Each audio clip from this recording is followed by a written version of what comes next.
के विजेता तुम्हारे मित्र हैं क्या? तो सुदामा जी बोले हाँ, हम और कन्हैया एक ही संग पढ़े और हमारी बहुत गहरी मित्रता थी। बात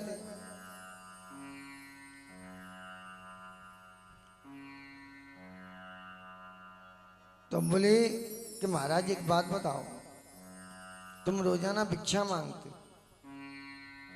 और तो भी हमारा परिवार भूखा रह जाता है कि एक मास दो पक्ष में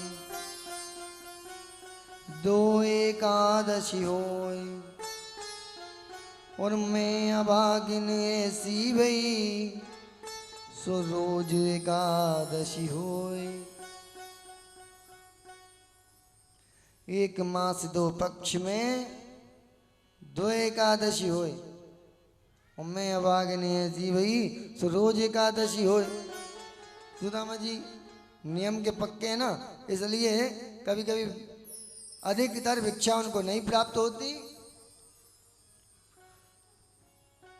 क्योंकि भिक्षा मांगने से ज्यादा समय वो अपने भगवान का नाम लेने में बिताते हैं। वो लक्ष्मी का नहीं, लक्ष्मी पति का चिंतन करते हैं। ऐसे ही हमारे वृंदावन के संत होते हैं। एक जाट जी थे, वो संत हो गए महात्मा जी, और महात्मा जी संत हो गए, भजन कर रहे हैं। एक बार लक्ष्मी जी बिहार पे निकली भगवान विष्णु के साथ। बोले महाराज जी तो सब अच्छा खासा भजन कर रहे हैं, जरा एक बार दर्शन करके तो आए। तो लक्ष्मी जी एक महात्मा की कुटिया में पहुंची। महात्मा जी तो पहचान गए, महात्मा जी ने देखी ना है। अरे बाबा, लक्ष्मी मैया बोली अरे बाबा। बाबा ने ना सुनी। अरे बाबा जी बता दो कौन का भजन कर रहे हो? लक्ष्मी मैया दे वो महात्मा जी बोले राण तेरे कसम को ही भजन कर रहा हूं। इस प्रकार के महात्मा लोग हैं कि जो लक्ष्मी जी को तो देखे ही ना है। अगर लक्ष्मी जी दरवाजे पे वो आ जाए तो भी उनका भजन कन्हैया की ओर चलता रहता। एक महात्मा जी थे और रोजाना भजन ही उनका केवल सर्वस्व था।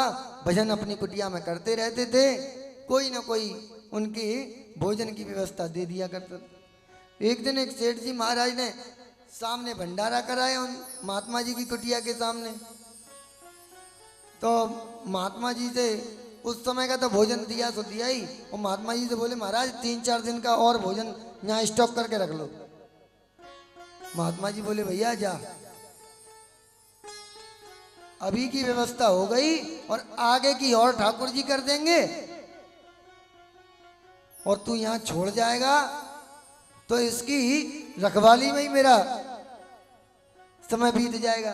इसकी रखवाली कहीं चूहे न काट जाए, कोई कीड़ा न पड़ जाए, कोई अनेक प्रकार की।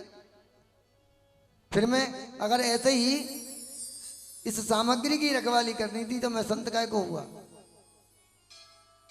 तो इस प्रकार के महात्मा संत हमारे और संग्रह नहीं करते।